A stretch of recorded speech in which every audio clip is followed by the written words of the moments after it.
Man chops down old family tree, finds great-grandfather's prophecy inside. It was a breezy autumn evening in 1990. 41-year-old Alan sat on his porch, counting the sparse coins in his withered hands. He lived with his wife Eve and their son Robbie and had run out of money to buy groceries. As Alan sipped his coffee, wondering what to do, his gaze fell upon the towering willow trees outside his house. An idea struck him. "I can sell these logs to buy groceries and gas," he exclaimed as he fetched an axe from his garage. Alan began chopping down the trees one by one, and as the axe struck another trunk, a strange crumpled paper plopped out of its hollow. Curious, Alan picked it up and unfolded the creases, only to gasp at the words, "This treasure is cursed. Please get rid of it." Curious, Alan pocketed the paper and peeked into the tree's cavity. His heart leaped when he noticed a strange chained-up wooden chest resting on the dark surface and decided to bring it out. "I've got you, you heavy old chest." Alan panted and puffed as he hoisted the heavy box to the surface. Wielding his axe, he shattered the rusty lock, and as the lid creaked open, he jumped back in surprise. "Oh, my God! I've never seen such wealth." Alan was paralyzed with shock as he gazed at a dazzling assortment of gold and diamond jewels and stacks of money. His mind raced at the thought of not having to work hard again in the sawmill. However, the cryptic warning message unsettled him. What a strange note. Grandma lived here long back. She must know something about this, Alan pondered and decided to visit his grandma Doris, who lived in a farmhouse 5 miles away, for answers. Jesus Christ! I never imagined the tale would be true. Doris recoiled in horror when Alan placed the treasure chest before her and handed the mysterious note. "What story? Do you know something about this treasure, Grandma?" Alan pressed Doris. Reluctantly, Doris began to recount a tale from 80 years ago involving Alan's great-grandfather, Louis. "Your great-grandpa wasn't the most honest man. It happened 80 years ago, in July of 1910, when Dad met his best friend at the pub and learned of a rare treasure." She began.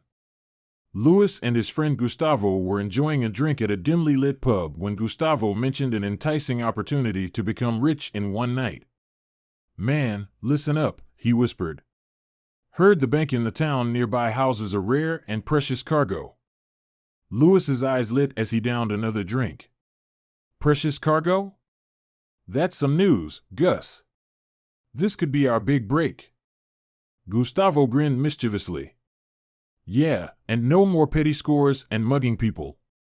It's time for the big jackpot. We do it quietly, no weapons. Only wits." Leaving the pub, the friends retired to Gustavo's shabby house on the outskirts of town, where they plotted their heist to rob the bank.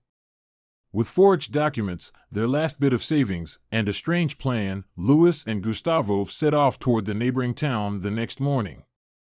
They rented an old bakery next to the bank, posing as chefs John and Peter, and even paid the greedy landlord extra money to silence him and hide their true identities. "It's been a week, and today's the big day, Gus," Louis whispered as he arranged pastries. "Do you think it'll work?" "It's now or never, pal. Keep the bakery bustling while I get back to business." Gustavo wickedly grinned as he grabbed a shovel and discreetly made his way to the back of the bakery to finish digging the secret tunnel leading to the bank vault. As Louis donned a baker's apron and tended to customers, Gustavo meticulously toiled the whole day, following the markings on a roughly drawn map that revealed the vault's location. After what felt like an eternity, Gustavo's efforts paid off as he kicked open a hidden panel leading to the concealed passageway. "I'm a born thief," he chuckled triumphantly and hurried to fetch his friend. In the stillness of the night, Louis and Gustavo crawled through the secret passage beneath the bank's basement and made their way to the vault. Without modern alarms or advanced technology, their heist remained undetected. The wait was frustrating, and after a laboring struggle, the metal door of the vault swung open.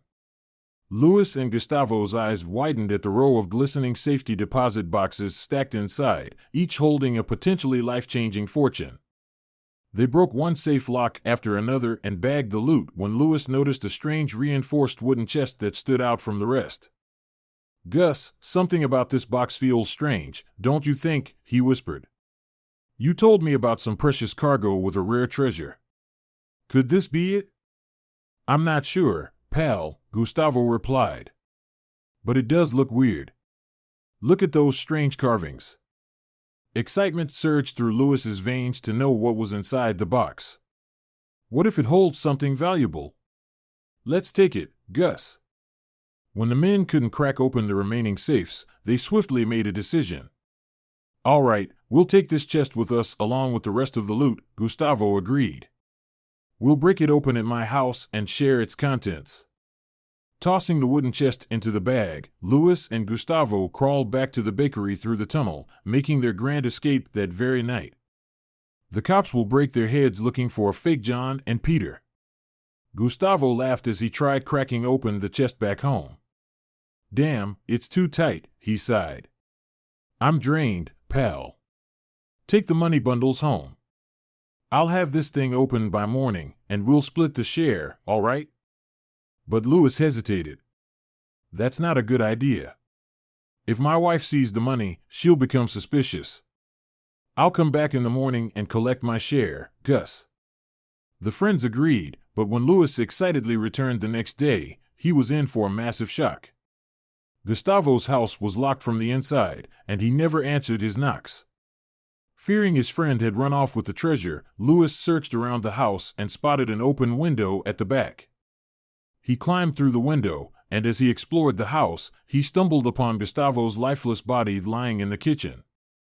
The chest lay open, and all the jewels were scattered near his body. Oh, my God, Gus, what happened to you? Lewis gasped. A chill ran down his spine when he noticed Gustavo's unusual complexion and assumed he had been strangled to death. Aware his friend, the sole witness to their robbery, was dead, Lewis greedily gathered the jewels in the box and fled home in his car to enjoy the riches. What a beautiful ring! It must be worth a fortune. Lewis whispered excitedly as he lifted a glistening stone-studded ring from the chest. It reminds me of those cursed ancient artifacts, he chuckled to his wife, Emily, planting a kiss on the ring. Oh, please don't tell me you and that good-for-nothing Gustavo got involved in something illegal again. Emily walked away, sighing.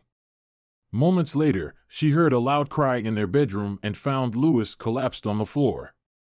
She quickly slipped on a glove and returned the jewels to the chest, securing it with a lock and chain. Just as Emily looked for a secret spot to hide it, she saw a hollow willow tree and hastily threw the chest inside, leaving a note warning of the curse. And this is what happened, Doris recounted. I'm afraid you found something sinister that was meant to remain in the dark. You have to get rid of it, Alan. However, Alan was skeptical of the curse and dismissed his grandma's concerns. But when she threatened to report the findings to the cops, he reluctantly agreed to bury the treasure chest in the woods. Alan hugged Doris and departed with the chest in tow. However, greed overtook him when he halted his car at a red signal in an intersection.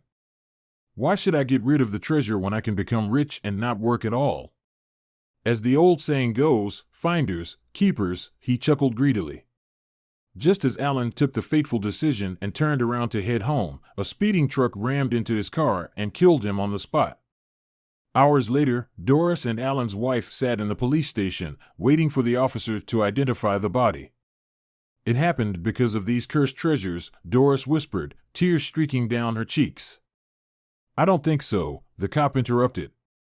Your grandson was in the wrong place at the wrong time. Unfortunately, the severity of the crash was so impactful that your grandson had little chance of survival. It's just a coincidence.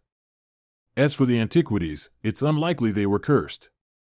We sent them for testing, and reports suggest the stone on one of the rings was coated with a thick layer of rare poison. Archaeologists are still working on theories of the treasure's origin. Mostly the gems were soaked in some kind of ancient, lethal poison to make them shine brighter and deter thieves. Doris's face drained of blood on hearing this, and she clumsily left the station to the morgue.